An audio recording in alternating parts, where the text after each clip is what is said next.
Here comes the hearse.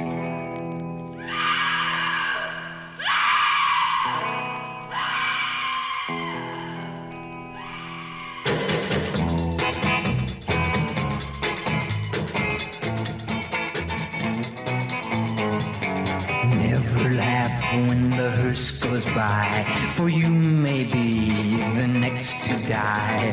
First they wrap you in a bloody sheet and sling you down about 6 feet. All goes well for about a week, and then the casket begins to leak. The worms crawl in, the worms crawl out, the worms play pinochle on your snout.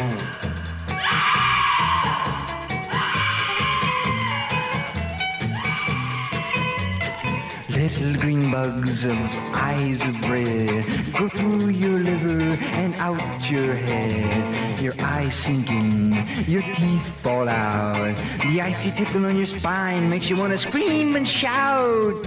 Your stomach turns to a moldy green, and the ooze comes out like a whipping cream. And me without a spoon. Here comes the hearse.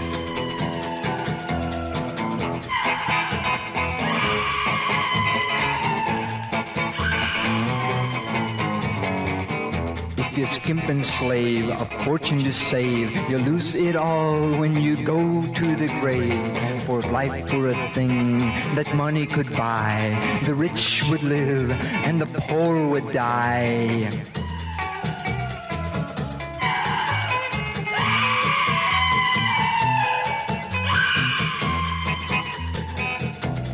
Here comes the hearse.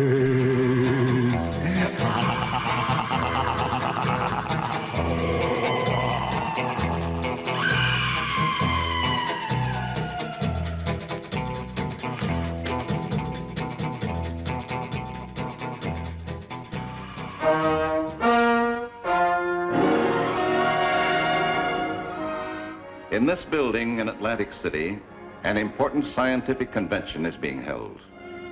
The eagerly awaited highlight of this meeting, a paper prepared by Dr. Eleanor Ballard, a devoted pioneer in biochemistry. Now, up until this time, the chemist has brought sedative help to the cure of the mentally disturbed. Let us say passive help. It has not as yet brought active help to the maladjusted.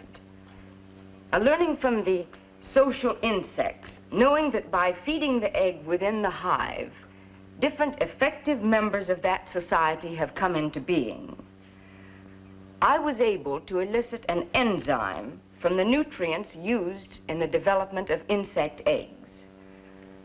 I would like to show you the results. Would you start the film, please?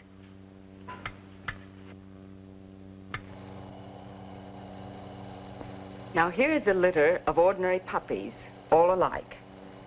But injected with the enzyme, this is what happened. A militant soldier, a worker, and a very proud, productive mother.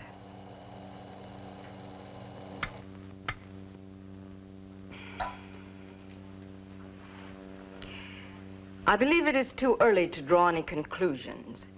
But if this enzyme has worked for more intelligent animals than insects, in the case of human disturbed personalities, mightn't the biochemist be able to give them ambition, courage, a love for the group, in the form of a hormone or enzyme, so that they too can function as a part of the human family? Thank you.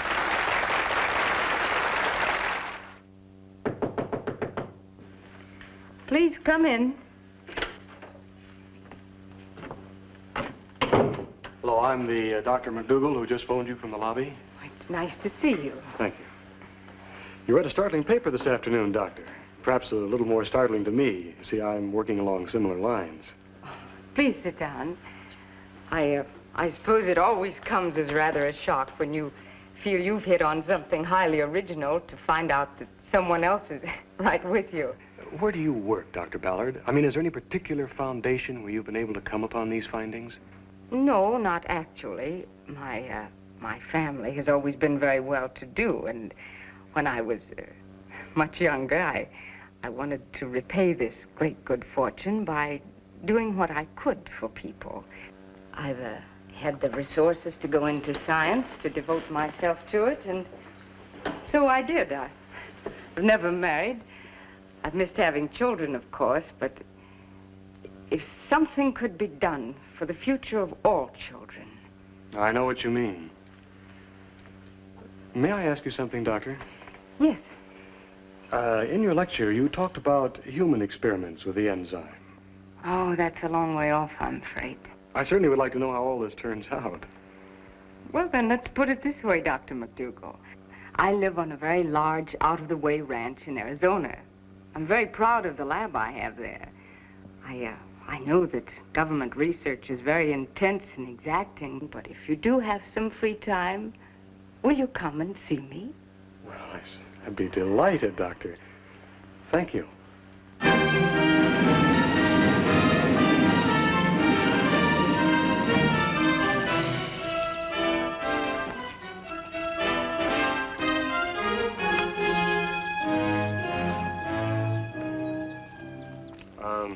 Pardon me, could you tell me where I could get a taxi to the Ballard Ranch?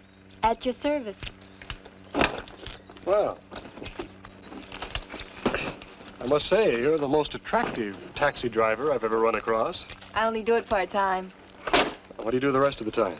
Pop and I have got the only motel on the main highway for miles around. Sometimes I get calls to come out here to the station and haul people who want to get to Ballard. You can readily figure the regular buses don't bother to make the run. Yes, I can readily figure that. You look all right to me. Well, shouldn't I? You should have seen some of them. Some of them. Never mind. Some of whom? You better drop it. It's just that, well, some different people got off the train at different times, and I took them out to the Ballard Ranch. That's where you want to go, isn't it? Yeah.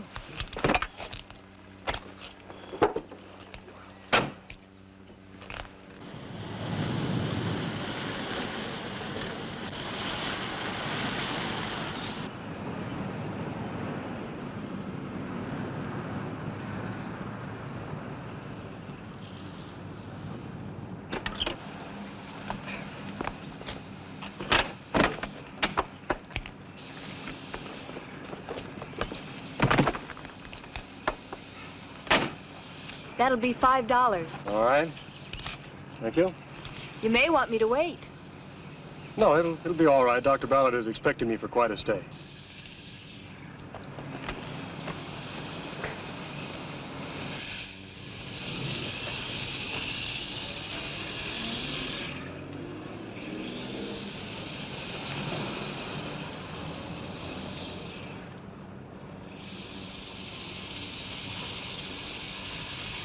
Kind of hot out today. What's your hurry?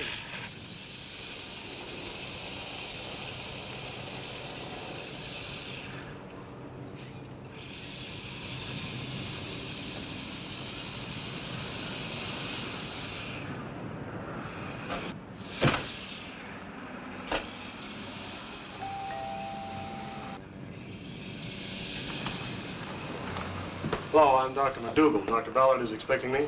Is she? Well, yes, certainly. What do you want? I don't think that happens to be your problem. I said Dr. Ballard is expecting me. I wrote her I was arriving. I said if there's any change of plans, why I'd like... Dr. Ballard isn't seeing anyone. She's too busy. Well, I prefer to find that out for myself.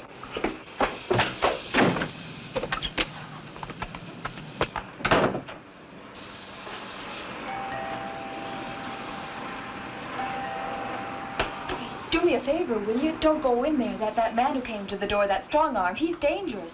Come on back with me. You can phone Dr. Ballard from the hotel. Well, I think you've got a point. What's your name, anyway? Jean Richardson. I'm Tom McDougal. Hi. Oh, Dr. McDougal, won't you please come in? Oh, yes, thank you.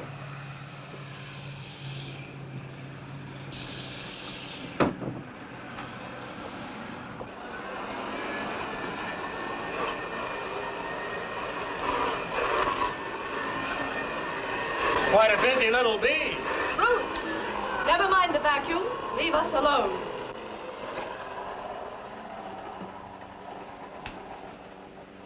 Please sit down. I want to apologize to you for Adam. I'm sorry if he was rude. Rude? He must have shoved me about 15 feet. Adam is inclined to be overzealous, overprotective. I realize that Dr. Ballard is a very busy woman, but she invited me to come to Arizona on my vacation. I'm greatly interested in her work. You are? Well, you as her secretary must have known about my letter to Dr. Ballard. Her secretary. Oh, I'm sorry if I put my foot in. No, not at all, Dr. McDougal. Mother might have mentioned to you that you could come see her, but then you know how scientists are. Mother? Dr. Ballard is your mother? Yes, she is. And I know Mother. When she's working as hard as she is right now, you simply can't disturb her. Her mind is a million light years away because she has an important project. And it would be cruel to barge in. Well, Miss Ballard... Yes, Dr. McDougal.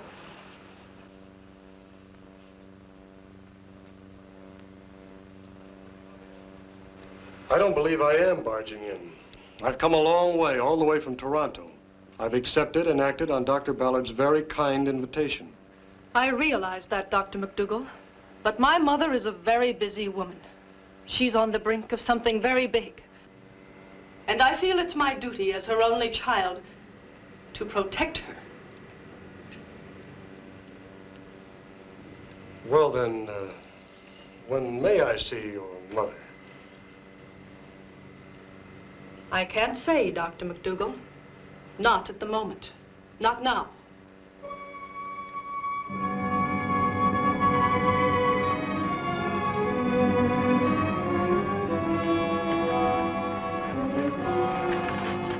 Dr. McDougal. I hope you have a vacancy. Well, how did you get here all the way from the ranch? Walked and thumbed. Well, you could have called me.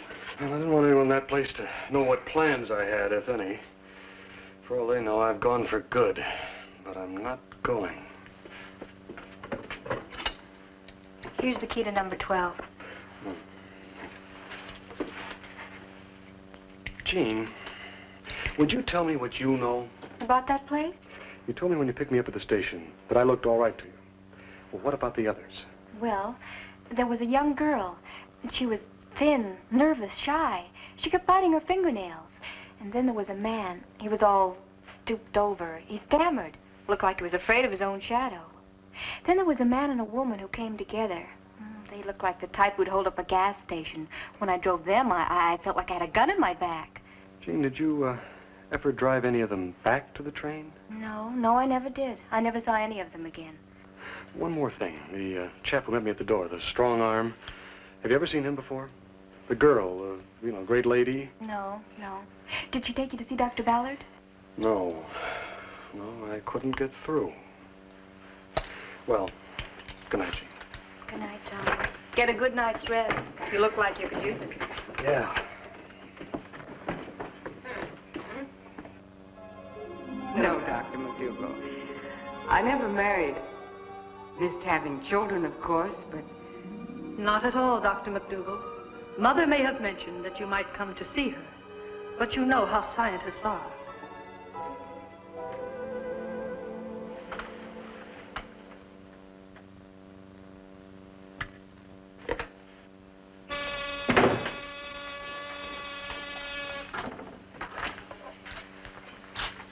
Hello? No, I haven't been able to close an eye. Well, of course I'll drive you. But why tonight? Because I don't think it'll wait until tomorrow. I'm afraid something's happened to Dr. Ballard. Something frightful. Everything points to it. I've just got to get in that house tonight. The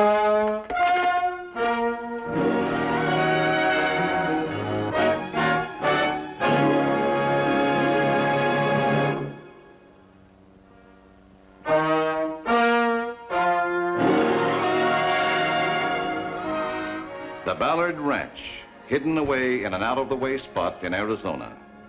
And hidden away somewhere in this house, if she still lives, is Dr. Eleanor Ballard, a new and daring pioneer in biochemistry and a fine humanitarian. In this house, too, lives a queenly young woman who calls herself Dr. Ballard's daughter. And a man without fear who calls himself Adam. But where in this house, if at all, is Dr. Eleanor Ballard?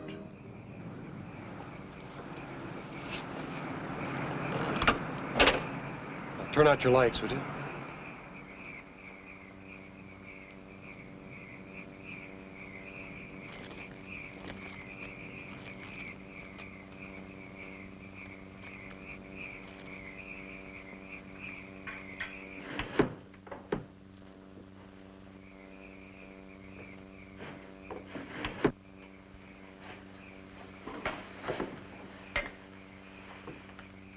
Dr. Ballard?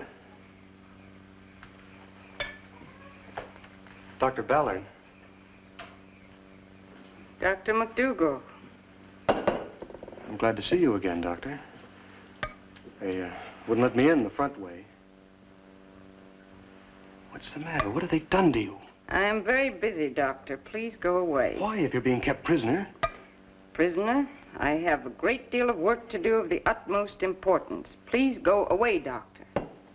Last time I saw you was in Atlantic City. You gave a lecture. You said you believed man could function as effectively in our society as the insect does in his.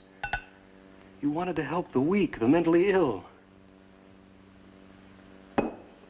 You said you felt you owed a debt to humanity because fortune had been good to you.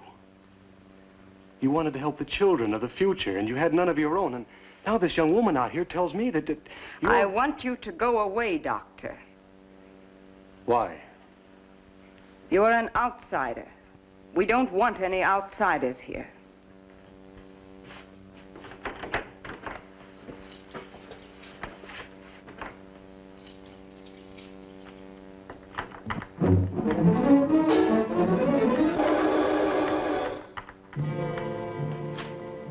From his hiding place, Dr. McDougal witnessed a strange procession. One by one, they entered the lab to be injected by Dr. Ballard. First came the soldier, then the workers, the gardener and the upstairs maid. The queen followed the others. To every one, she administered a different hormone to make them behave like social insects. And finally, Dr. Ballard was herself injected by Wanda with a hormone that shattered her willpower and made her a slave in her own home.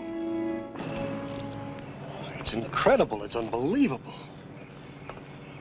If I hadn't seen it with my own eyes, What did you see? got to get her out of that human hive. Human hive. You know something? Well, not much at the moment. When we have trouble with insects on our place, we smoke them out. Smoke them out, huh? Perhaps if I could find a way. Gene, how far is it to Springdale? 30 miles. Why? Look, I want to pick up some supplies. You may have to open up a drugstore. Tonight? Tonight.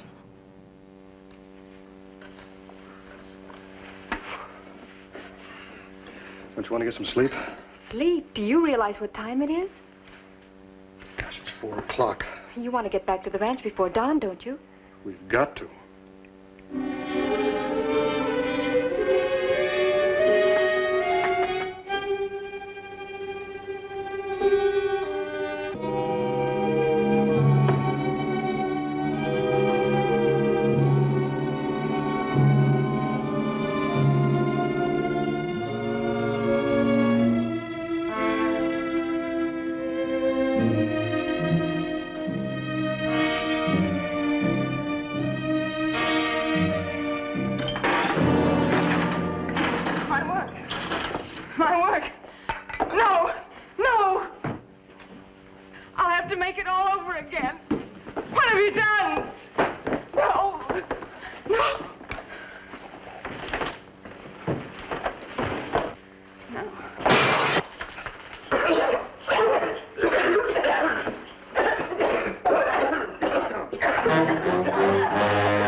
sure to be coming too soon. Oh, what are you going to do then? Well, I've got to keep her here until I find out how long it takes for that enzyme to wear off. What about the others? Can't you call the police? They're dangerous. I don't think they'd believe me. What have you done? I'll have to make it all over again. What have you done? Nothing that you wouldn't have done yourself, Dr. Ballard, if you'd been able to. Now, take this. Take it.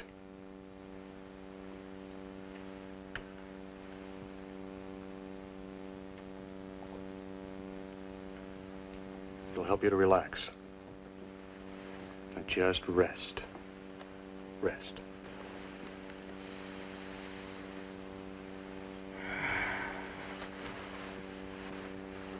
Well, it's a waiting game now, Gene.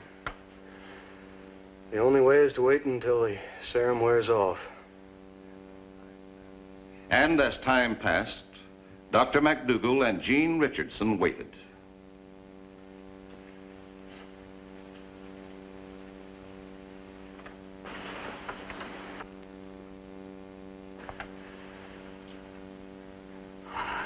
But, Dr. McDougal, where am I? What's happened? Don't you know? No, what? How you came to be here? No. I do know I got a letter from you that you were coming to see me in June, you said, but it's April now. No, it isn't, Doctor. It was in April when Wanda first gave you the injection of your own worker-slave enzyme. Oh, no. No, that was yesterday. It wasn't yesterday, Dr. Ballard. It was months ago. My patients. Where are they? I've got to see my patients. Don't worry. We'll take you there.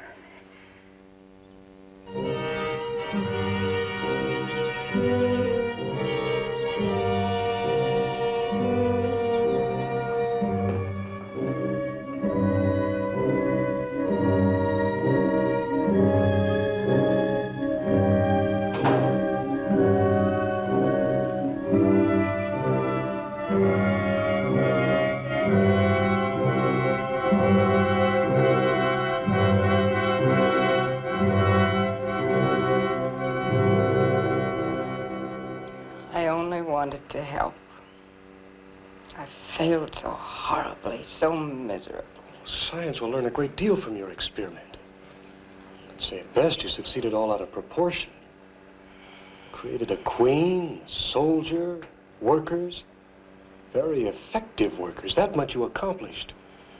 But it got all out of control because I worked alone. I had no business working alone out here, away from the rest of the world, away from other scientists.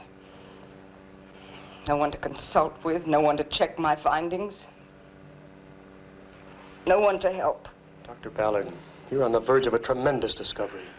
May I stay here, work with you, to help you and these people? I'd like you to stay. Remember, all great discoveries start with disappointments.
Blocks the oxygen.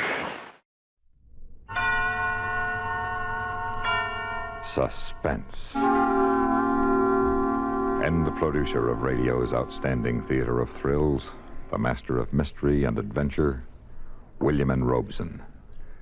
The security of mankind is guaranteed by the balance of nature. If there weren't bigger fish to eat smaller fish, eventually there would be more fish than water for them to swim in. The rabbit is public enemy number one in Australia because there is no indigenous predator with a craving for Hassenpfeffer. The law of the jungle is implacable, and when it is broken, when nature's balance is upset, man had better head for the hills. In a moment, we bring you a classic story of nature's imbalance. On one side, the frightful Formicidiae doryalinae, ants, millions of South American army ants. And on the other, a man who knew no fear. Listen. Listen, then, as William Conrad stars in Leiningen versus the Ants. Suspense. I first met Leiningen while performing my duty as commissioner of the Toto Santo district along the upper reaches of the Santissima River. As my boat neared his plantation landing, I saw him upon the river bank regarding me with mild interest. A great hulk of a man with bristling gray hair, bulky nose, and lucid eyes.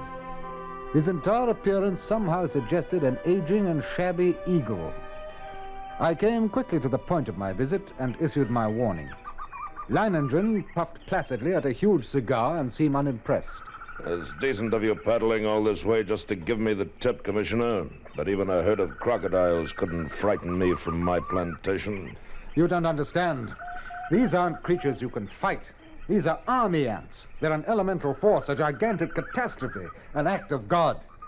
10 miles long, 2 miles wide. Ants, nothing but ants, and each one as big as your thumb.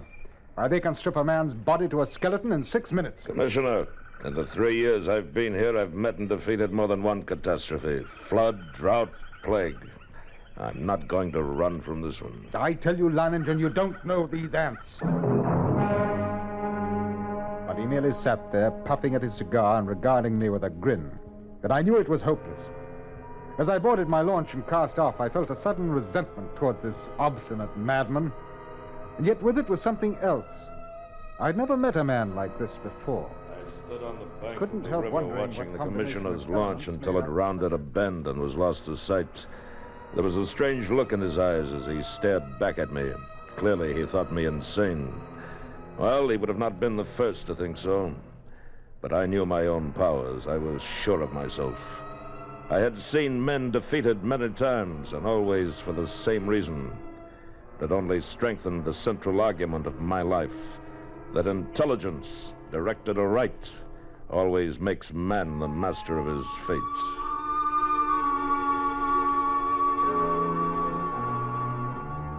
That evening, I called my Indian workers together in front of the plantation house, and I saw their faces go ashen with terror as I told them that the ants were coming. Then one of the men stepped forward, Blas, the foreman. Senor, we have worked hard here for these 3 years, all of us. We have built the finest plantation in this district. We all share in it. It has been a home for all of us and our families. Now the ants come. Yes, now the ants come. These ditches we dug last year, they were for the ants? They were for the ants. If we moved our families across the river, the ants could not reach them. That's right. Your families would be safe.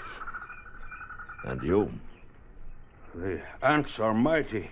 We know what they can do. But we think that you are mightier. We will stay and fight against the ants with you. I knew that the men would give me that answer. I counted on it. And suddenly I thought of the commissioner and wondered what he would say at such an unquestioning confidence. Would he still think I was insane? At least I knew he would not soon forget. The days spent in warning all the plantations in my district, sleep was out of the question for me all that night. I could think of only one thing, one man, Leiningen.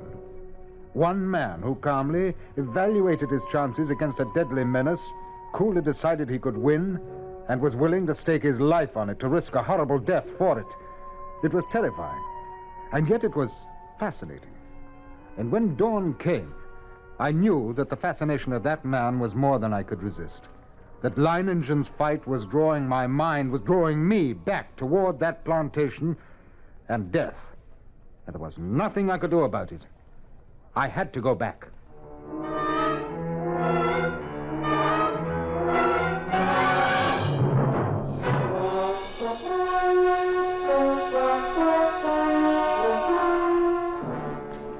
It was 10 o'clock in the morning when I rounded the bend below Leiningen's plantation.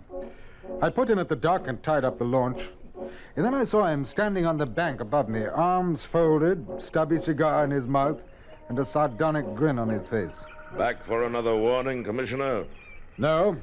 Back to stay a while, huh? Yes. You don't seem very surprised. I'm not. You expected me? I thought you'd be back. Come along, we'll get some horses. You'll want to ride around the plantation, take a look at the defenses I've rigged. Defenses? How have you had time to... I've always known that sooner or later the ants would come. Well, yes, I'd like to see the defenses. And the ants? We'll be getting a glimpse of them before long, I should think. Yes, and the ants. The defenses Leiningen had devised were quite impressive. Surrounding 3 sides of the plantation like a huge horseshoe was a ditch 12 feet wide. The end of this ditch ran into the river, which formed the 4th side of the plantation. And at the upriver entrance to the ditch, Leiningen had constructed a dam by which river water could be diverted. A large hand wheel controlled the floodgate of the dam. As we approached the ditch and rode along it, I could see that it was nearly full. How do you like my first line of defense, Commissioner? Well, it's reassuring. Like a moat around a castle. Unless the ants know how to build rafts, they won't reach the plantation. But this is the outer moat. There's a better one than this. Come along. We'll go up to the high ground where the buildings are. We can get a view from there. Leiningen. I didn't see any women or children around the plantation, or any animals. Yes, that's right. We moved them across the river. Oh, then even you think that there's danger? Not because of danger, Commissioner. Matter of efficiency. Efficiency? Cuts down on the efficiency of the men if they're worried about their families. Critical situations only become crises when oxen and women get excited. Here we are.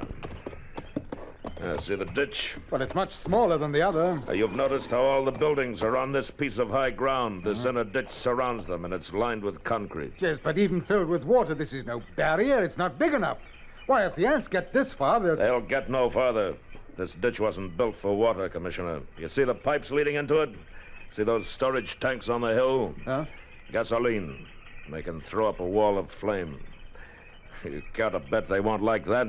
Oh, I dare say they won't. Look, Commissioner. Over there on the horizon. Yes, there are your ants. Look at them.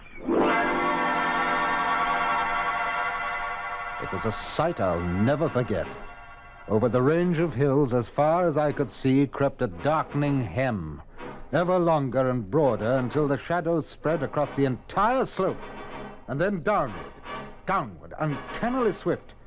And all the grass and bushes on the entire slope was being mowed as by a giant sickle, leaving only the vast moving shadow, extending, deepening, and moving rapidly nearer. They're a hideous lot, aren't they? Oh, Leiningen, we can't last against that. Look at them. Why, they could fill your ditches with their corpses and still have enough to destroy every one of us. We've got to run for it. No. They haven't gotten to us yet, and they never will. Come along. We'd best get back to the men. The hostile army was approaching in perfect formation. No human battalions, however well drilled, could ever hope to rival the precision of that advance. Along a front that moved forward as uniformly as a straight line, the ants drew nearer and nearer to the water ditch. And as they approached, 2 outlying wings of the army detached themselves from the main body and started marching along the sides of the ditch, no doubt expecting at some point to find a crossing. And during this hour-long flanking movement, the main army remained still.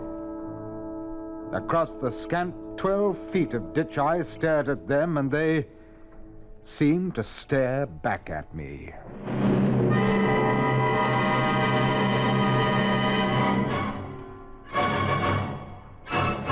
Around 4 in the afternoon, the ant scouts having found no crossing, there was a stirring among the main army, and then an immense flood of ants, about 100 yards in width, commenced pouring in a glimmering black cataract down the far slope of the ditch.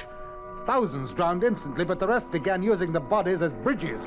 Leiningen immediately swung into action. Teneo! Get to the dam, open the floodgate wider, get the water in the ditch moving faster. Si, senor. Look at them drowned by the thousands. Yes, but they keep coming. All right, men. Busy with the shovels now. Dump some sand and clods on them. See how they like that. You with the petrol sprinklers. Start pumping. That's it. I don't like it, Commissioner. They don't like it a bit. Look at them. Yes, but how about the ones on the far side of the ditch? Whole clumps of them rolling into the water. The rest are using them for bridges. Yes.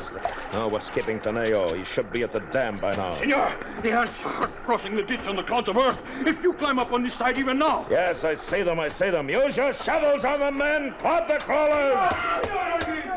No, keep What's the matter? Senor, they crawl up on my shovels. They crawl in my eyes. Into the petrol, you idiot! Douse your paws in the petrol! Don't stop now, the rest of you! Club them! We cannot hold them back. We must run. Run now and you're doomed, every one of you! You've got to fight them back! Here's your shovels! Senor, it's no use. You're dead if you stop! Keep at it now! Keep at it! Teneo got the floodgates open. The water's running faster now. Yes, look at the ants. They can't hold their own against the current now. They're being washed away. Faster with the shovels! Look at them, Commissioner. We've beat them. We've beat them.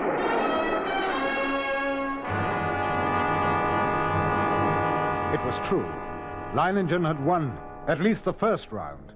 The floodgates were left open to forestall any night crossing. I allowed myself to hope that the ants would go on, would pass us by. But when the dawn came, the dark blanket was still there, motionless across the ditch. And then we noticed a feverish activity on the other side of the plantation. Here, a grove of tamarind trees lined the far end of the ditch, and every tree swarmed with the crawling insects. But instead of eating the leaves, they were merely gnawing through the stems so that a thick green shower fell steadily to the ground. Well, it looks as if it's feeding time for our friends, huh? Boss, Senor. have all the petrol pumps brought here and get everyone over here except the lookouts on the other side, and then pass out the shovels. Si, senor. Are you going to deprive them of a meal? Meal? Aren't they cutting down the leaves for food? Wish they were. What do you mean? I said if they wanted to get across, they'd have to have rafts. And that's just what they've got. Those leaves are their rafts. Even as he spoke, the leaves went tumbling down the far bank by the thousands. The current drew them away from the bank, and each leaf carried several ants. Don't worry. As long as you keep spraying them and shoveling dirt on their rafts, they can't land But, now. senor, there will be too many. It's true, look.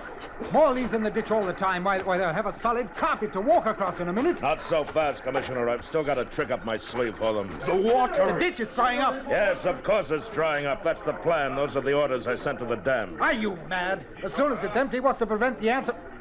Look, the water's way down. It's almost dry. They'll be able to come across the bottom. They'll not make it if the man at the dam carries out his orders. He should have opened the gates again by now. To flood the ants? Yes, right. What a chance to take if anything should happen. Here comes the water.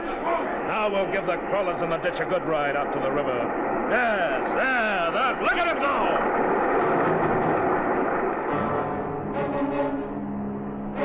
Leiningen's tactics were successful. At first, the violent flow of water raced through the ditch, overwhelming leaves and ants and sweeping them along. 3 times the ditch was emptied. 3 times the ants raced across the bottom, and 3 times the water arriving just in time carried them away. But the 4th time, as the water lowered nearly to the bottom of the ditch, we waited in vain for the rushing waters. And then... Senor! What's the matter? What's gone wrong at the dam? The ants. Just as the man at the dam lowered the water almost to the bottom, the ants attacked the dam. Before he could open the floodgate, he was almost surrounded. He ran. The ants kept coming. They were across the ditch. Leiningen stood motionless, absorbing the news of his defeat without a word. Then he raised his pistol and fired 3 shots. The prearranged signal for all the men to retreat instantly to the second line of defense, the concrete-lined ditches 2 miles from the point of invasion. Soon after we arrived there, the natives commenced straggling in, silently. Leiningen waited until all of them had gathered, and then he spoke to them. Well, lads, we've won the first round, lost the second. But we'll smash the crawlers yet. Anyone who thinks otherwise can draw his pay and push off. There are rafts enough on the river and plenty of time still to reach them. I don't leave my home. You stay then. Good. Thank you, lads. And you, Commissioner? I can't persuade you to give up the fight. You cannot. Well, then I stay too. Yes, I knew you wouldn't. Senor, if you or the ants have reached the ditch. They're trying to get across? No, senor, not. I didn't think they would. There's plenty of food out there for them. Food I've spent 3 years in raising. It ought to last them until morning anyway. Yes, we were safe for the moment. But the next morning, the black swarm was solid around us, and their shock troops were hard at work. They were dropping shreds of bark and twigs and leaves into the petrol-filled ditches, forming a floating bridge across the surface of the liquid. Leiningen stood silently watching this operation, and I could see a grudging admiration in his face. Then, after several hours, the attack came. Down the ditch they poured, thousands of them, and across the bridge of twigs, rapidly approached the inner side. Leiningen sat motionless, watching them. Uh-huh. Leiningen, for the love of God, don't sit there like a statue. They'll be on us in a moment. Let them fill it first. Now. All right. Everyone back from the ditch. Go on. Ross, hand me the torch. Now, we'll see how our friends like a little heat around them. Flames from the ditch shot into the air, devouring the ants by the millions. It was some time before the petrol burned down to the bed of the ditch, but when it did, the devils came back for more. Again, Leiningen fired the ditch to destroy them, and still again they came on. But at each successive firing, the task of the ants grew easier because of the film of ash which now covered the petrol. And as they returned to the assault time after time, a slow, sickening horror crept into my mind. I looked quickly at Leiningen and then at the gasoline tanks. He read my gaze and nodded slowly. That's right, Commissioner. We could hold them off forever if our supply of petrol was unlimited. But it isn't. We've got enough to fill the ditch once more. And then? Piccolo! Piccolo, come back! Now the idiot jumped the ditch. He'll never make it to the river. Piccolo! Come back! Merciful God, It's too late. Blas! Keep the men back with your gun. Don't let anyone else try for the river. Leiningen, isn't there any way at all? We've got to do something. We can't... There must be a way. There must be. Yes. Yes, yes. What is it? We'll flood the whole plantation. Flood? But how? We've got to close the floodgate at the dam. That'll do it. You're mad. The dam is nearly 2 miles away. 2 miles of ants. Lads, listen to me. Listen, lads. I'm proud of you. Now, there's still a chance. By shutting the floodgates in the dam and flooding the whole plantation from the river. The moment I'm over the ditch, set fire to it. That'll allow time for the flood to wash away the ants. And then all you have to do is wait for me. Why, it's impossible. You can't get to the dam, let alone get back. That's where you're wrong, Commissioner. I'll get there, and I'll get back. Take care of things while I'm gone, huh? I watched him as he calmly pulled on high leather boots, drew gauntlets over his hands, and stuffed the spaces between breeches and boots, gauntlets and arms, with petrol-soaked rags.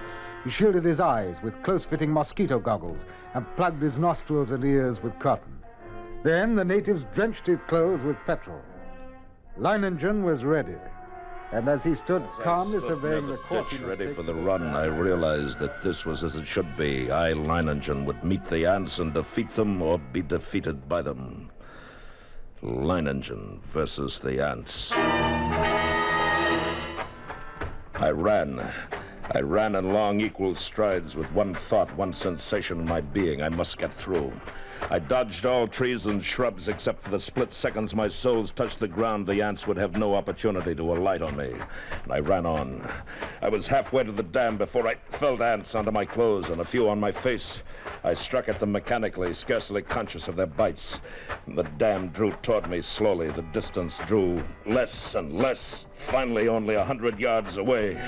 And 50. And then I was there. I gripped the ant-covered wheel, but hardly had I seized it when a horde of ants flowed over my hands and arms. I strained, and slowly the wheel turned, and turned more. The floodgate was swinging slowly shut, and then it was shut, and the water was rising behind the breakwater, closer to the top, but closer.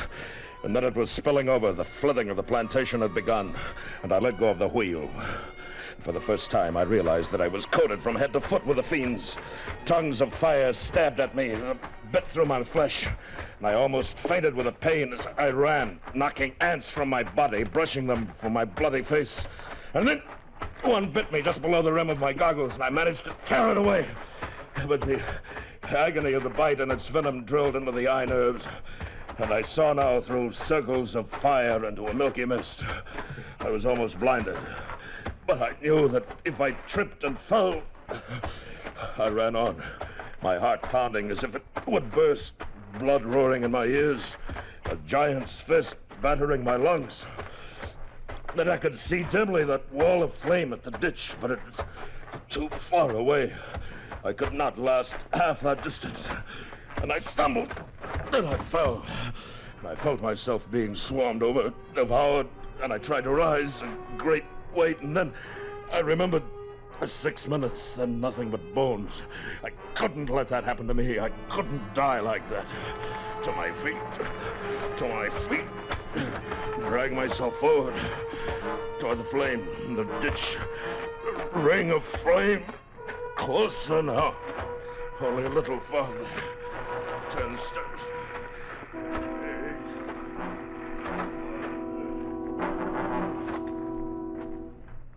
It seemed we had waited for hours, when all at once, through the blazing ring around us, an apparition hurtled and fell full length on the ground.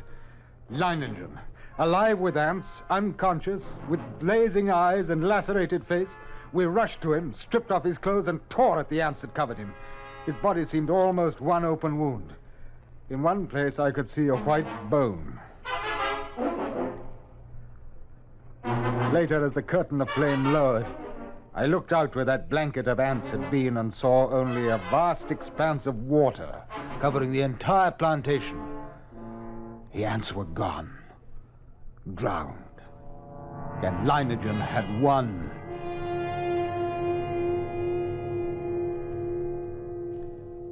He lay on his bed, his body swathed from head to foot with bandages. But Leiningen was still alive. Commissioner, everything in order? They're gone. The ants are gone. I told you I'd come back. Even if I am a bit streamlined. And then this amazing man grinned, shut his eyes, and quietly fell asleep.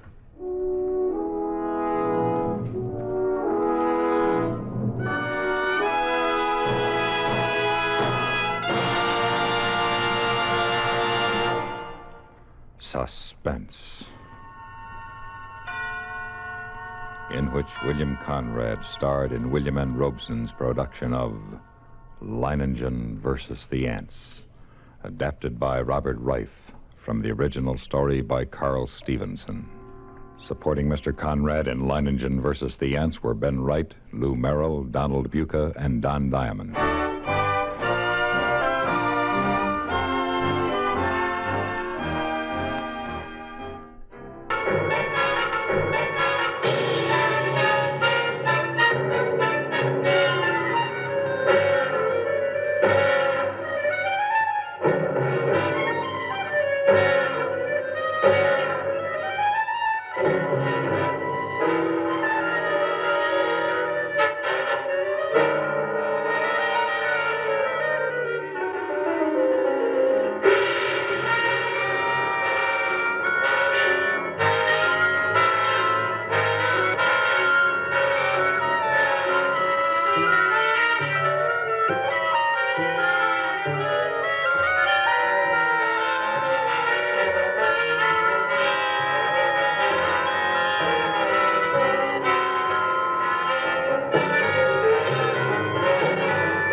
Don't get nasty, my little friend. Your pump is not going to hurt you one bit. Just relax and sleep. Sleep, sleep, sleep. And in the morning, you'll find yourselves in your new home. Eh, my pets?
Winthrop!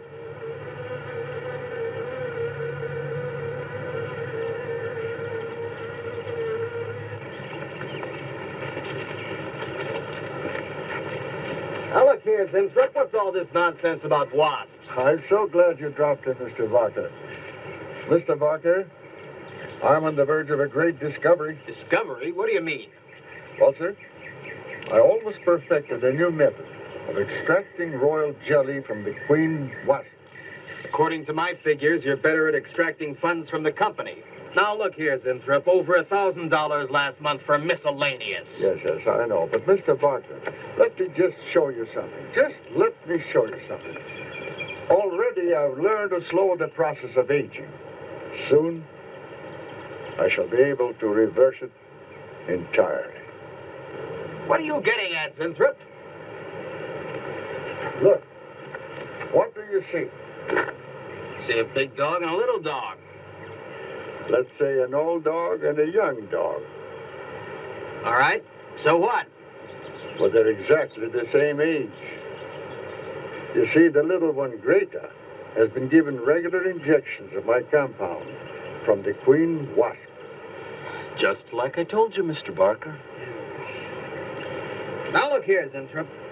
I understand about science and progress and all that, but you were obtained to extract queen bee royal jelly. Now, it's a health food, a cosmetic. It's not a miracle drug or an elixir of youth. That sort of thing is impossible. Oh, but Mr. Parker... Winthrop, I'm sorry, Winthrop, but I'm going to have to let you go. You just don't seem to be one of the team. You understand. Good luck. I'm sure you'll fit in somewhere.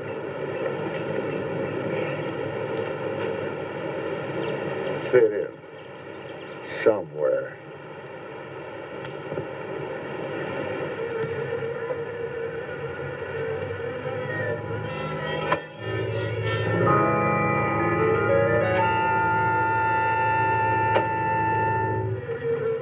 Oh, now, don't worry, my friend. We shall find a home somehow, somewhere. Oh, but you sound impatient. I know. It's your babies, huh? They're hungry and they must be fed. Now, how would you like a nice, juicy little caterpillar, huh? You'd like that, wouldn't you? There. Now, you must eat them. Be strong because, well, a lot of work to do together. Yes, sir. A lot of work.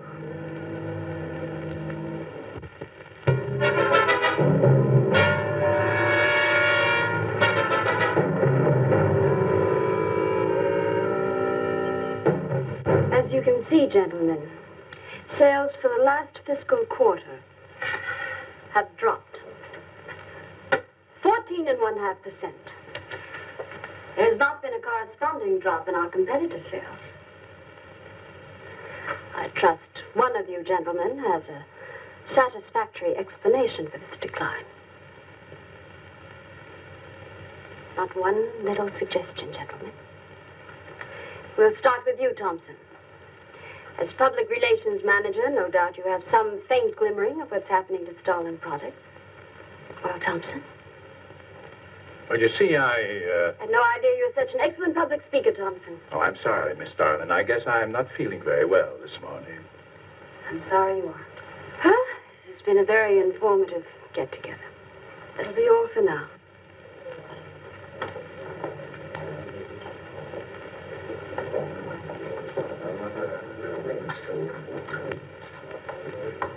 Oh, Arthur. Yes, Miss Starlin. I'd like to see you in my office, please. Sure, Miss Starlin. Take it easy, Hotshot.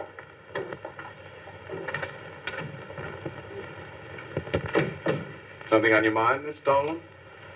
You've done some work on royal jelly, haven't you? A little. Are there any real therapeutic values in it? Well, I'd say so. Of course, a lot depends on each individual's reaction to the stuff. What do you mean? It's just that no two people reacted precisely the same way. One man's meat's another man's poison. Oh. That you think royal jelly can be beneficial in some cases. Queen bees set a lot of store by it. I'll accept that as an affirmative answer. Supposing a more powerful form of royal jelly could be obtained. From the queen wasp, for example. Do you suppose that might have some rejuvenating effect on a human being? I'd stay away from wasps if I were you, Miss Starlin. Socially, the queen wasp is on a level with the black widow spider. They're both carnivorous. They paralyze their victims and then take their time devouring them alive. They kill their mates in the same way, too. Strictly a one-sided romance. Well, I'm not exactly interested in the love life of the queen wasp. I want your opinion on the possibilities of using enzyme extracts from royal wasp jelly, commercially. Well, if you want an honest opinion, Miss Starlin... Of course I want an honest opinion.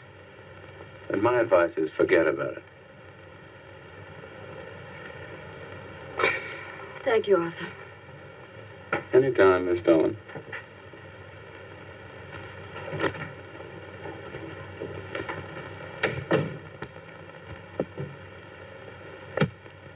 Have Mr. Zinthrop come in. Yes, Miss Starlin. You can go in now, sir. Oh, it's about time. Janet Starlin Enterprises. Miss Starlin? Yes. How do you do? I'm afraid I won't be able to give you much time, Mr. Zinthrop. But it is I who give you the time, Miss Starlin. Oh, yes. Plenty of time I give you. 10, maybe 15 years I give you. I want you to understand one thing very clearly, Mr. Zinthrop. I expect absolute proof of what you claimed in your letter. Tangible proof, not words. Such proof you shall get, madame. And more. But I think I better show you in the laboratory, yes? All right. Come on.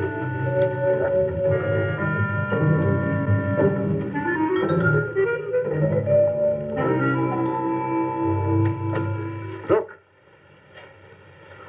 They look terrible. Why don't you put them out of their misery? Madame, you ask for proof. Please be kind enough to look at proof you ask for. May I proceed? Thank you.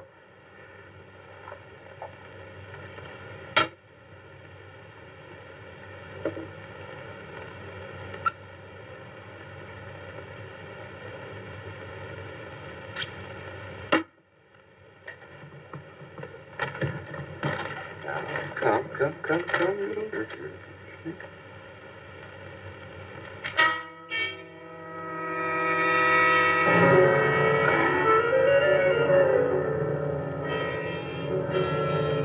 In a few minutes, madame, you shall see a miracle you shall not believe.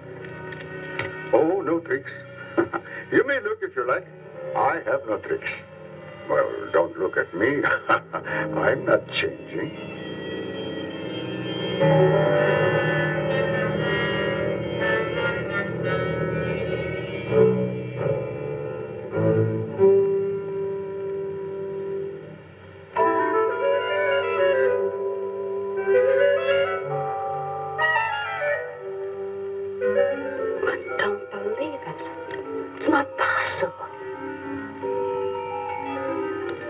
I see you do not believe one animal, so I bring two.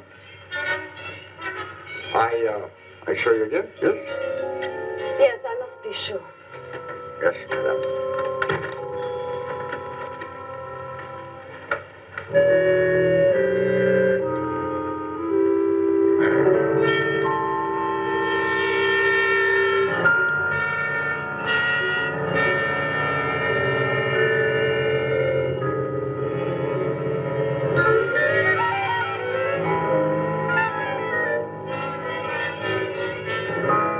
Well, Miss Darling, does my secret have interest for you, yes? What are your terms, Mr. Zinthrop? First, I must have a laboratory equipped with everything I need for my research. If we're successful, well, I ask for a little percentage. But I must get full credit for my discovery. That is most important to me. I'll have Gordon draw up the contracts. Oh, contracts. Contracts I do not need. You give me your word. Good enough for me. You amaze me. Frankly, when I received your letter, I thought you were just another eccentric. But there's always a chance you might not be. Then you walk in here and show me nothing short of a miracle. 2 miracles. And you say that you'll accept my word that I won't cheat you. You won't. I know you're a good woman, even if you do not like other people to know it. However, my formula may not be good for human beings. I have not tested yet. You will on me. Oh, no. There might be danger. Those are my terms, Mr. Zinthrop. Janice Starlin will be your next guinea pig. Very well. Though it may take a little time to prepare sufficient extract, a week, maybe more. I'll make whatever arrangements you may need for your equipment. Thank you, madame. Now I see how you're built. All this. I'm very close to losing it, Mr. Zinthrop. Maybe working together we can save Janice Starlin Enterprises. Maybe even make it bigger than ever before. Yes. Oh, yes. I'm sure the next 3 months we'll see a rise in Starlin sales that will surpass anything we've dared imagine. Mr. Zinthrop is working on the final stages of a development that will revolutionize the cosmetic industry. He's to have a free hand in his experiments and will be answerable to no one but myself. At the moment, I cannot divulge the nature of Mr. Zinthrop's experiments, but I can assure you it will bring worldwide recognition to Janice Starlin Enterprises.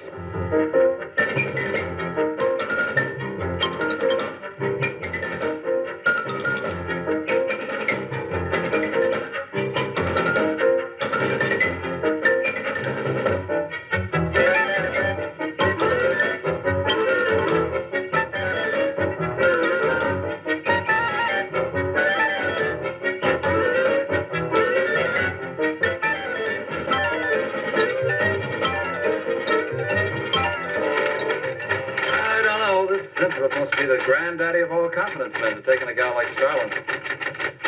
Why doesn't somebody wise her up? Like you, for instance? Phil, what makes you think Zinthrop really isn't on the level? After all, we don't even know what he's working on. It could be very legitimate. You're as bad as she is. Oh, women. Men.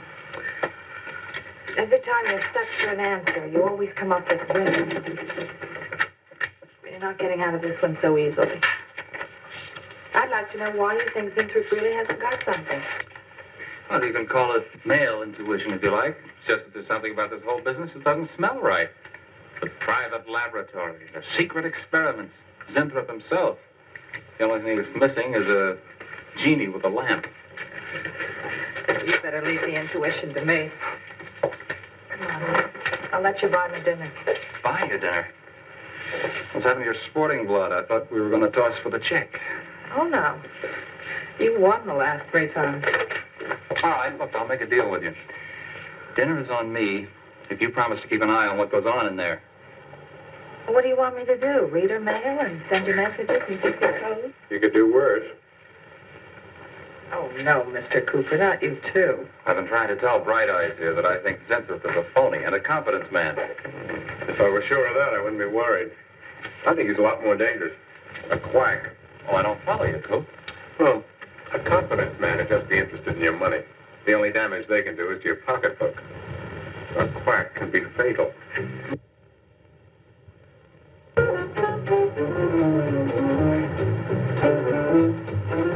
So I says to him, I says, listen, Ivy, I'm getting sick of this TV every night. I mean, you know, we can do the same thing in a nightclub. Well, almost. Good morning. Janice Starlin, Enterprises. I got 2 words for you. Drop dead. Twice. Irving calls me to tell me Dr. Cyclops is on Channel 9 tonight. Christ, I've seen it twice already.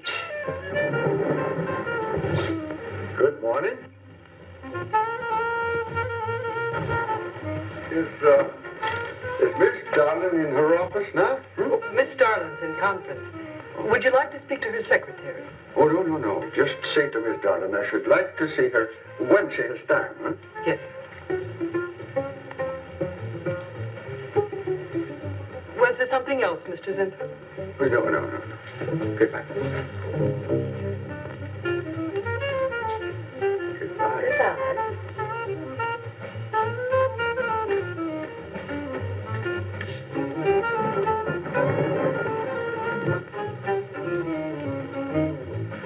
What a character. A regular two-eyed Dr. Cyclops. Even the bow. Good morning. May I see Miss Zardling, please? He's a real weirdie.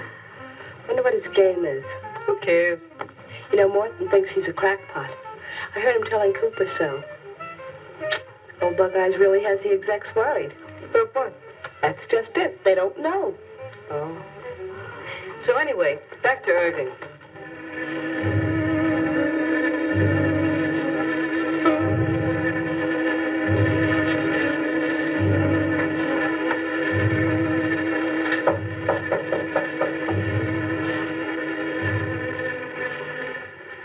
Good morning, Miss Darling. Good morning. Good morning. I couldn't get away any sooner. Is it important? Miss Darlin, do you remember the big cat I showed you last week? No? What about it? Well, I want you to look at him. Come.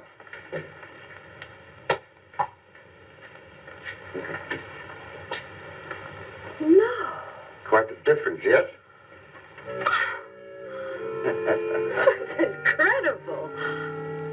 The same mark. It's a cat. You're young again. Can you realize what that means? You're a kitten again. Your whole life to live over. How does it feel? I think perhaps you'll be able to find out for yourself, Miss Darling. Today will be your first injection.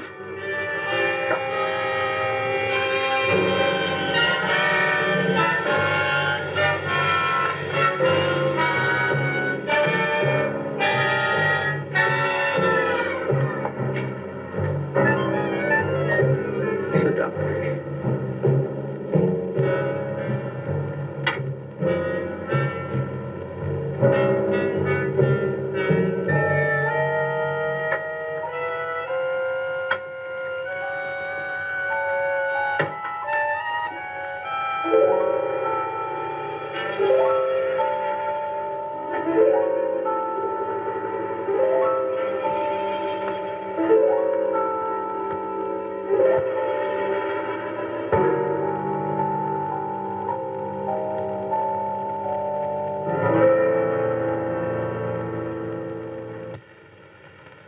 Mr. Gleason of accounting on line 3.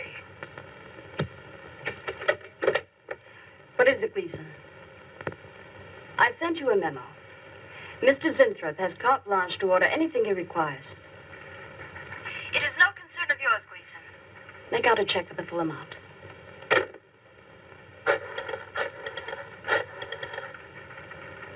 Sue?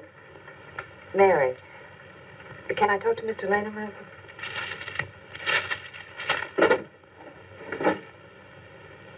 Bill? Hey, listen. Gleason just got a bill for $2,300. Zinthrop. Enzyme extract.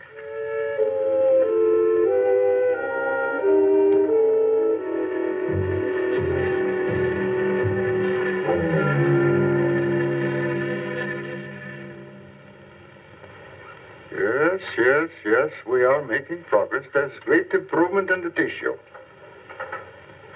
Why is it taking so long? It's the third week. You forget, my dear, there's more to you than a little kitten, no? Besides, there's a difference in metabolism. Why not increase the dosage? Wouldn't that step up the process? Patience, my dear, patience. We must tread lightly, with care. Your arm, please.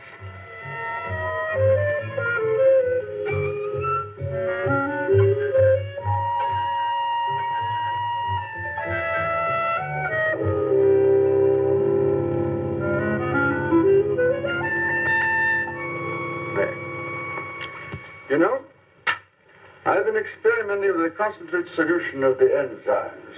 Oh, a great deal more powerful than the solution I've been using in your injection. Oh? Yes. And I think it will be better for lotions. As an emollient lotion, it'll make estrogenic creams and all such products old-fashioned. My dear, Stalin will be world famous, bringing you to millions. You're right, Zinthrop. There are going to be a few red faces in my advertising department. But I am right. Why, your own mirror will tell you that I am right. Why, you look at least 5 years younger than you looked 3 weeks ago. I know.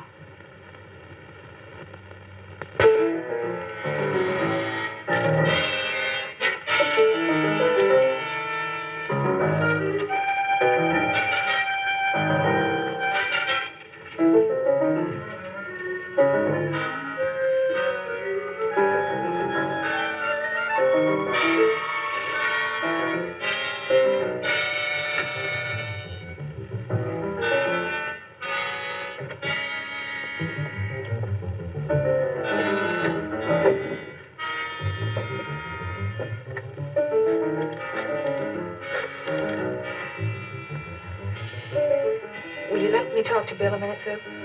Thanks. Bill, I think I've got it. Yeah, I'm a nervous wreck. At lunch. You'll have to translate for me, Coop. I'm not very good at that technical stuff. Pseudo-technical. Mr. Zinthrop's a very capable confidence man, from what I read in this letter. He claims he can stimulate the processes of rejuvenation through the use of enzymes extracted from wasps. Oh, Well, what are you two Sherlocks going to do about it? Right now, I don't know. Frankly, I'm getting tired of the whole business. That woman's so intent on holding back time, she's ready to fall for the first phony line she hears. Wasps. Bill.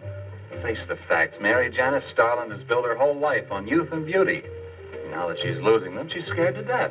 Right now, she's on cloud 9 with that quack Zinthrop that I'd hate to be around when she comes back down to earth. Well, maybe we can let her down easy.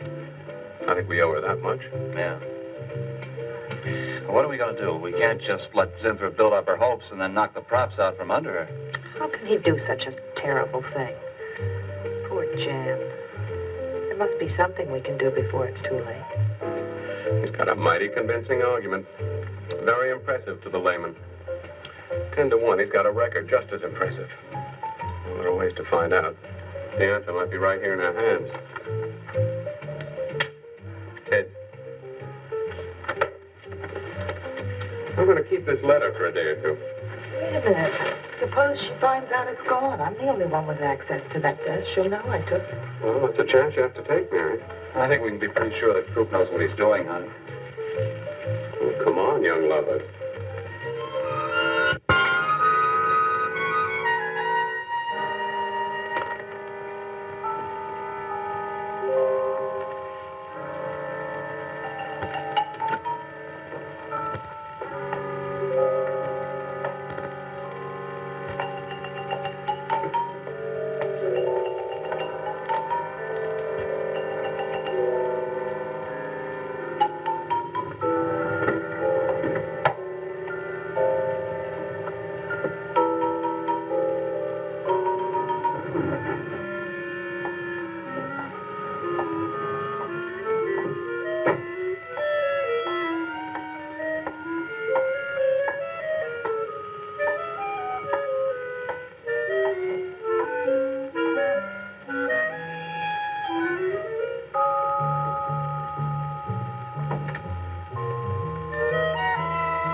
What is it, Maureen?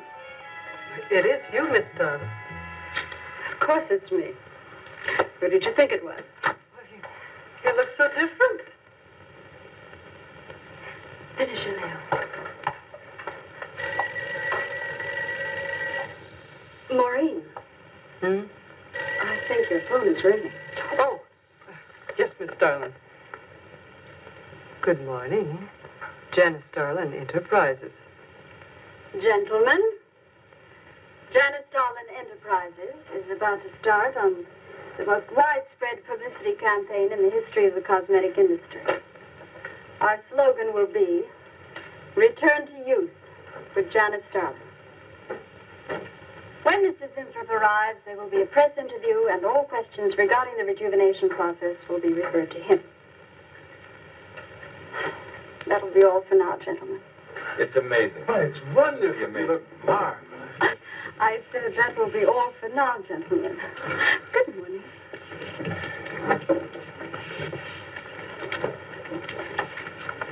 Oh, not you, Mary. Wait a moment, please. Yes, Miss Darlin.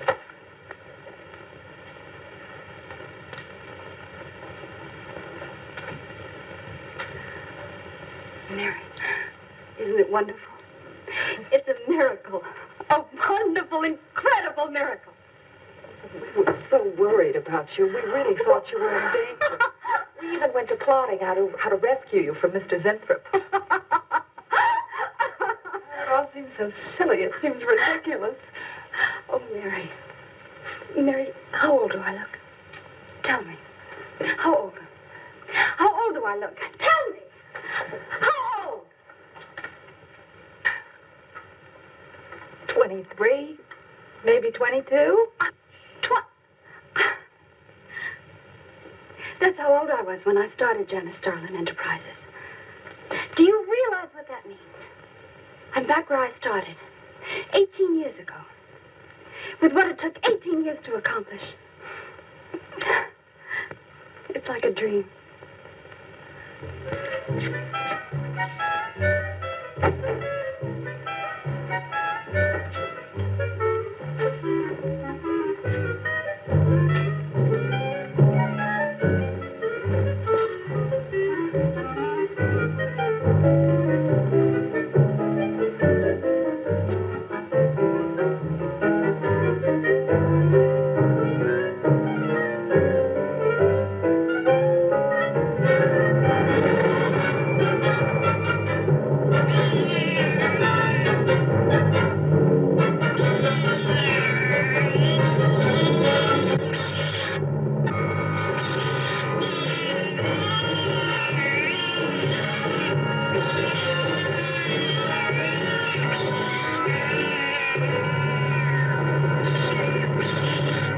Years ago, a bunch of quacks were treating people with monkey glands.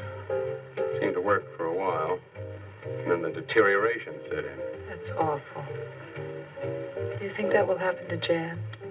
I don't know. If I could just get inside of his lab and run a breakdown on what he's using.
find him, Mr. Hellman.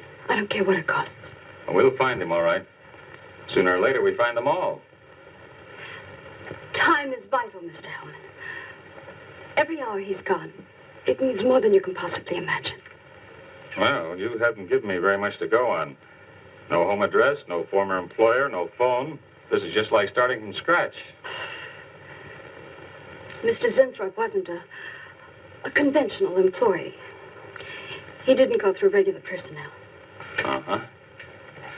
You say he came here about a month ago. Well, how did he come here, Miss Starlin? He just didn't walk in off the street, did he? The letter. Right here in my drawer. Maybe one of the other drawers. So that's what she meant. What who meant? Miss Starlin. The letter's been taken, and you think you know who took it. Is that right? My secretary, Miss Dennison. You got her address handy? Her phone number. It might be better if I busted in on her cold. This way she'll have a chance to prepare a story. I know what I'm doing. All right. Mary? Janice Starlin. But before I went to lunch, I made a duplicate copy of Mr. Zinthrup's letter. I was going to take that one to Bill and Mr. Cooper at first, but then I thought that the original would be better. Have you got the copy? Yes, it's in my desk. Get that copy, Miss Dennison. Uh-huh. 946 West 73rd Street, Manhattan. Yeah, that's right. Get right on it, Jerry, and check back with me as soon as you can.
Yeah.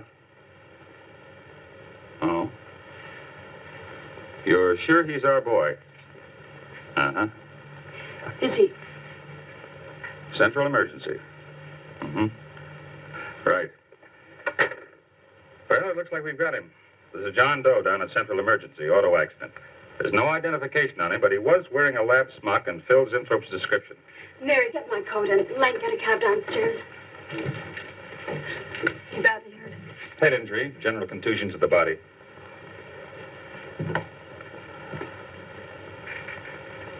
He's had a severe injury, and there's definite brain damage.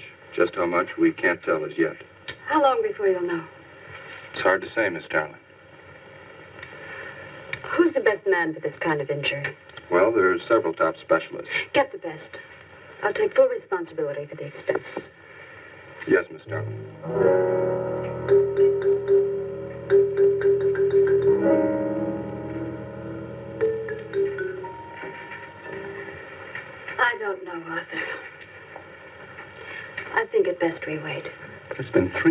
since the accident, Jan. And no sign of improvement. He's still in a coma. You heard what the doctor said.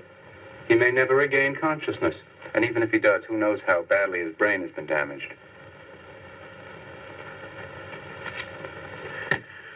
Well, I'll give it another 48 hours. If he doesn't regain consciousness by then, well, you can take over the laboratory, Arthur. Janet. It's my decision.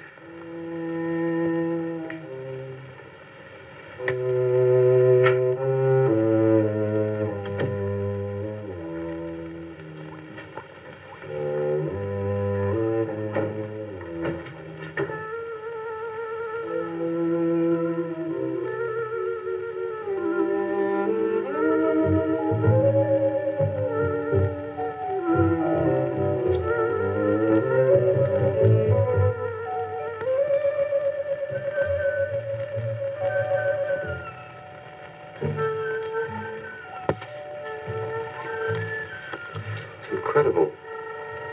Right in front of our noses. We can't have used it all.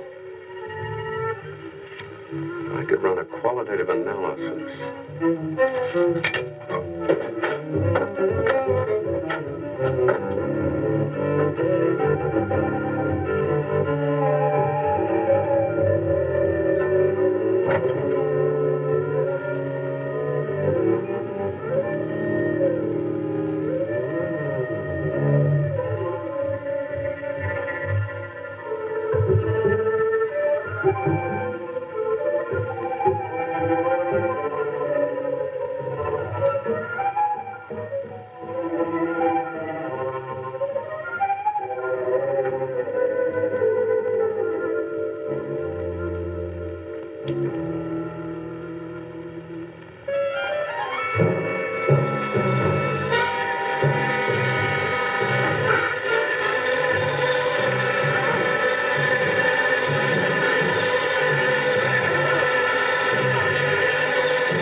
Always goes on a fritz right in the middle of a good program.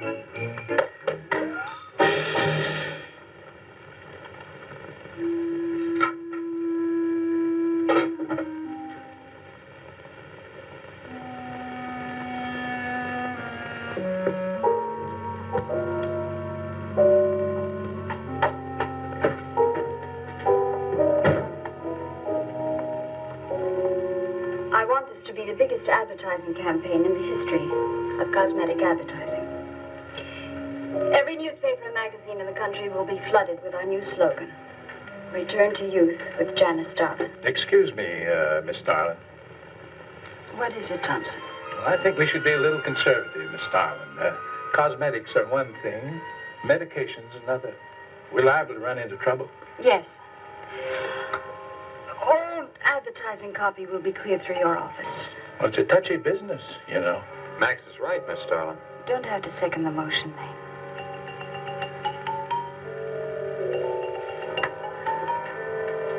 I want one thing understood very clearly now, gentlemen. Janice Starlin Enterprises is going to bring the most fantastically saleable product ever developed by modern cosmetics to the public. And I don't intend to be restricted by timidity on the part of my own staff. Is that clear?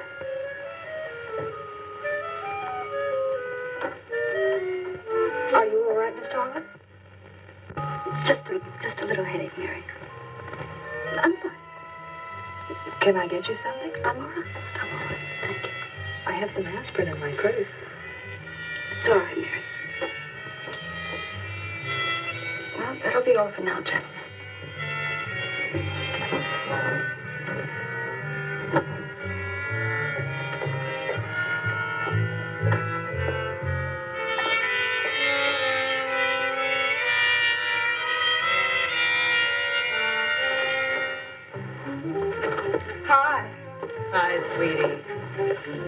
Gee, I sure hope they give the girls working at Starland first crack at that new stuff. Imagine being 18 again. I guess if it can take 15 years off Starland, it can take 10 off you. What do you mean, 10? Face it, honey. This is Maureen you're talking to. Yeah? Well, if I were you, I'd take a double dose. Then maybe Irving wouldn't watch television so much. So who says he looks at it? I can't imagine what else he does. 3 guesses. Say, did Cooper come in yet? Missed a board meeting this morning. I bet Starlin's having a fit. He should worry. Uh-oh. See you later. Bye, honey.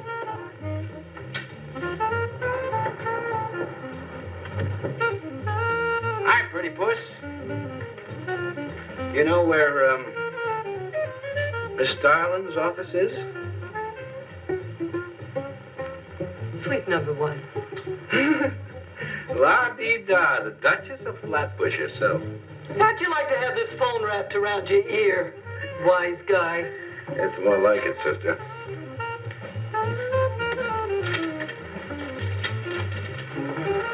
Suite number 1. Thank you. Miss Darling. Oh, what is it, Mary? Is there anything I can do? Yes. Is Mr. Zinthrop's room ready?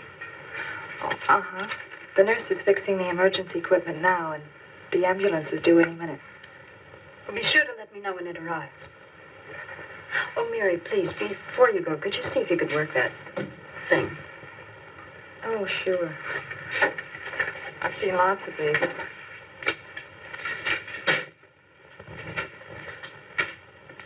Oh, simple enough. That'll be all, Mary. Thank you. We've had a room especially made over for you, Mr. Zinthrop. And Miss Warren has a room adjoining yours, so there'll be someone near you at all times. Thank you. Thank you. When you're feeling better, Mr. Zinthrop, there are a few things I'd like to discuss with you. Good, good.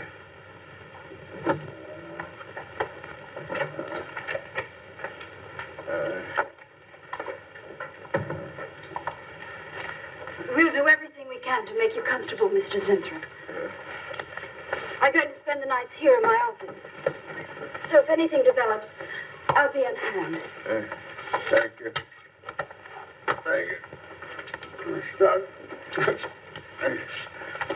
Only there's something. I must tell you something important. But I cannot remember.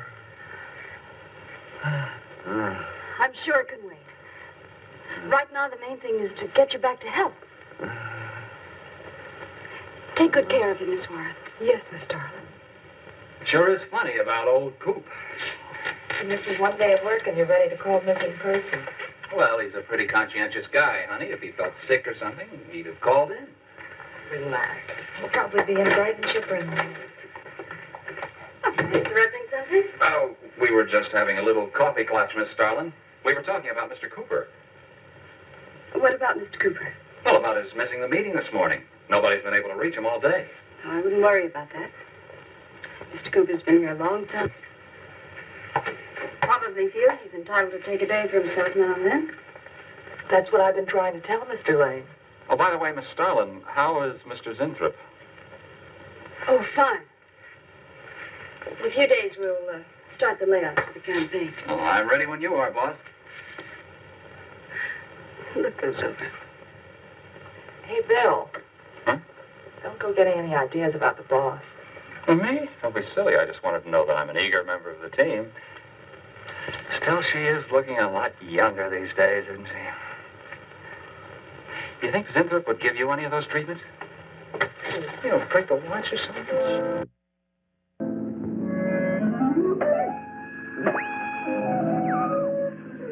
Guaranteed of this, too.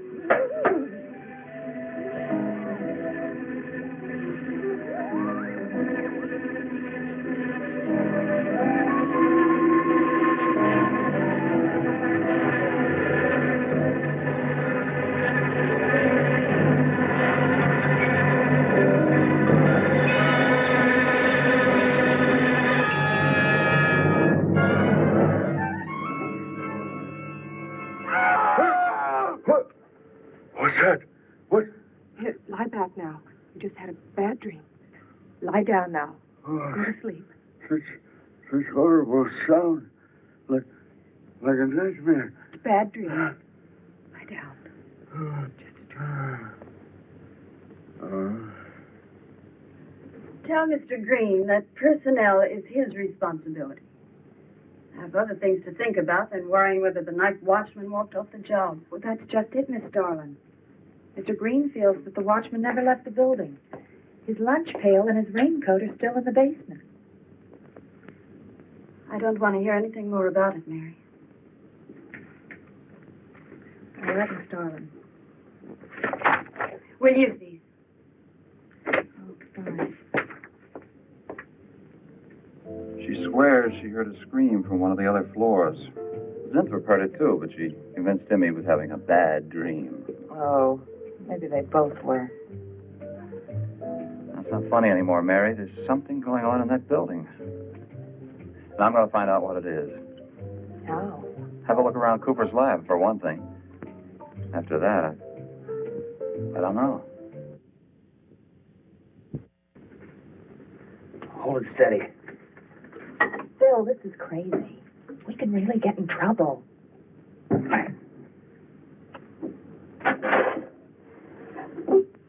I won't tire him, Miss Warren, but it is important. All right, Miss Starlin. I'll be in my room.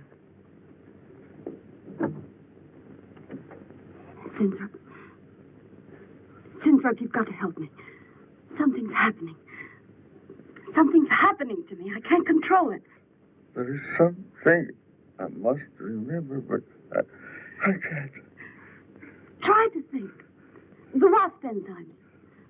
The extracts you were experimenting with before the accident. Try to think.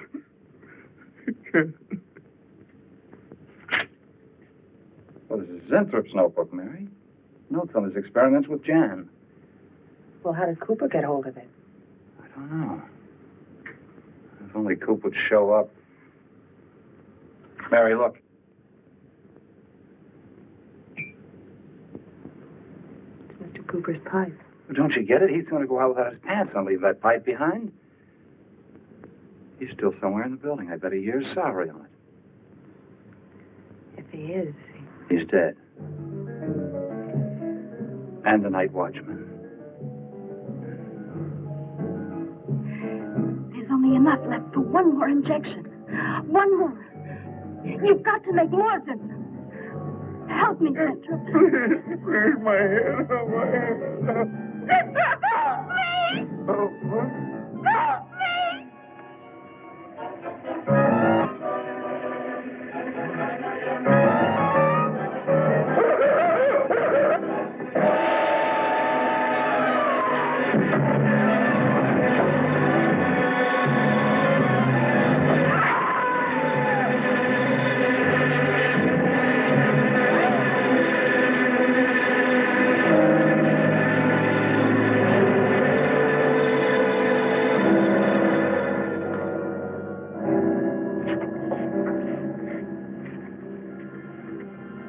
Is he asleep? I don't know.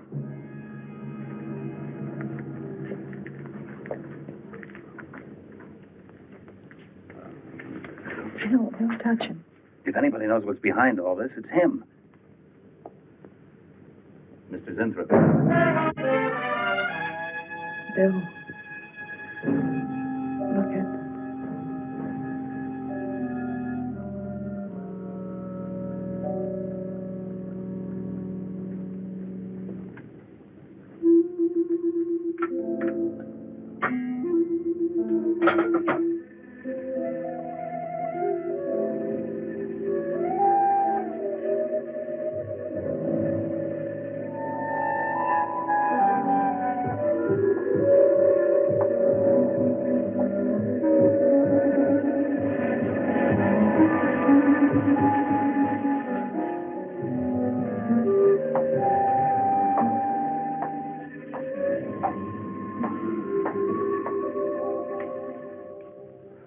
Her coat, purse, and everything else is still in there. She wouldn't go out without her purse. Bill, let's get out of here. I don't like it. I can't. Must warn her. Mr. Zinthrop. Who are you? Well, there's nothing to be alarmed about, Mr. Zinthrop. I'm Bill Lane, and this is Miss Dennison, Miss Starlin's secretary. Miss Starlin. The cat. What about a cat? Must warn her. Injections. Must not take any more injections. Is Miss Darlin in danger? Terrible danger. I must... Take it easy, Mr. Zinthrop. You're still pretty weak. Mary, see if you can get Jan on the phone. All right. All right.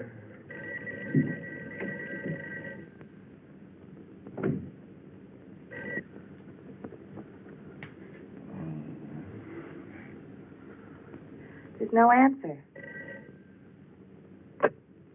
Oh, Miss Darlin? Is that you, Mary? Where are you? We're in the building. We're in Mr. Zintrop's room. Something's happened down Here, here. let me talk to her. Hello, Miss Starlin. This is Lane. Why are you and Mary still in the building? I must help. I Don't let it get up, Mary. I must help. You must not I hold can't me explain back. now, Miss Starlin. I must go. Hang on to her. I must help. You must not hold me back. Don't worry, Mr. Zinthrop. We won't let anything happen to Miss Darlin. Hello.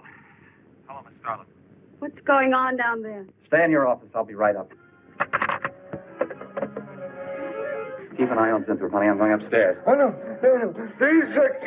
The insects. Take it easy, Mr. Zinthrop. You do not understand. Miss Darling, she's in danger. I must warn her. Look, I'll have to stay here. You go for Jan. Okay. When you get up there, call the police. You can't get outside on this phone. All right. I'll hurry.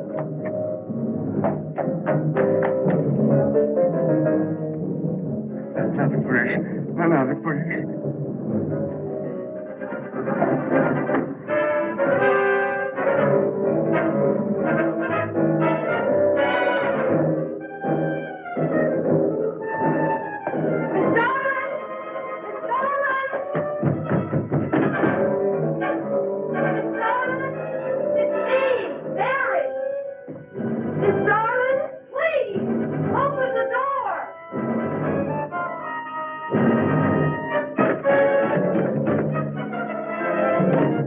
What is it, Mary? Darling, please. Will you please call the police? What for? Look, I don't have time to... Mary! I'm sorry I had to do that. There's no time for hysteria. Now, what is this? The enzymes, they've gone crazy. Sure, Mr. Zinthrop, honey. You just relax and take it easy. Everything will be all right. We'll take care of those... You do not understand. You do not understand that girl. You shouldn't have sent her upstairs. She's in danger. You must stop her before it is too late. Okay, as soon as the cops get here, we'll take her... Oh, you fool, you fool. Miss Darling will kill her and tear her body to shreds. Miss Starlin, kill Mary? Miss Darling is not a human being any longer. The enzymes have changed her. She will destroy the girl as a female wasp would destroy her enemies, and then devour the remains. Then Bill found Mr. Zinthrop's notebook in Cooper's desk. No, there's no mistake. We've got to call the police now. Now, Mary, you're just getting a little excited. Who could possibly want to hurt Mr. Cooper? I don't know. But it's not only Mr. Cooper. What about...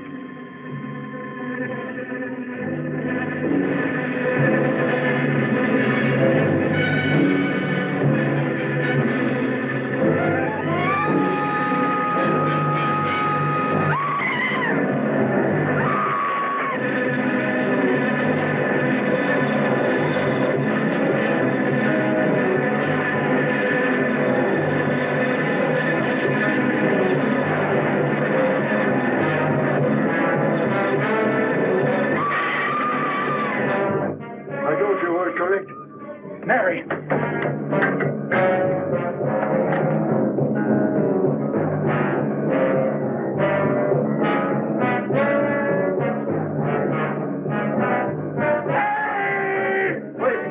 I go with you. I can't wait. I'm going to take the stairs. Oh, look! Laboratory. She's going to laboratory. Get up the stairs fast.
You could be walking down the streets, just minding your affairs. She catches your eye, draws you in with her stare. You'd follow the scent anywhere. It's the kiss of the Spider Woman. You get to her apartment, she draws you in close. Oh yeah, she's the most It's the kiss of the Spider Woman. She undresses so slowly under the moonlight. She'll kiss your lips, will drive you insane. She'll bring you to ecstasy all through the night. Again and again and again. And when you wake in the morning and open your eyes, you'll be trapped in her web. No one hears your cries as you whimper with pity. One more victim in the city. It's the kiss of the Spider Woman.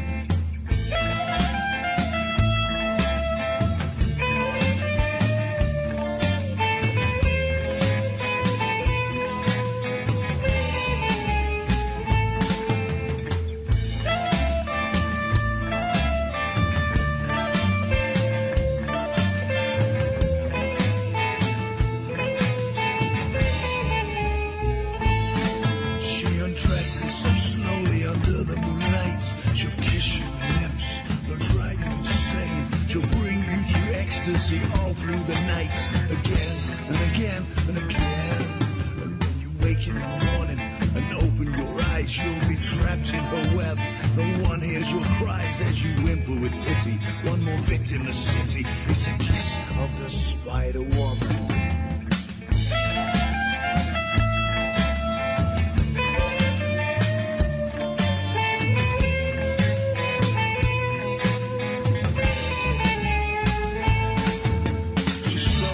Approaches right up to your face. You cannot break free though you try. She takes one more gift as you breathe your last breath. She'll look deep in your eyes as you die. Then she's back on the streets any night, any day, any country or continent, anywhere. So if a beautiful woman invites you to her lair,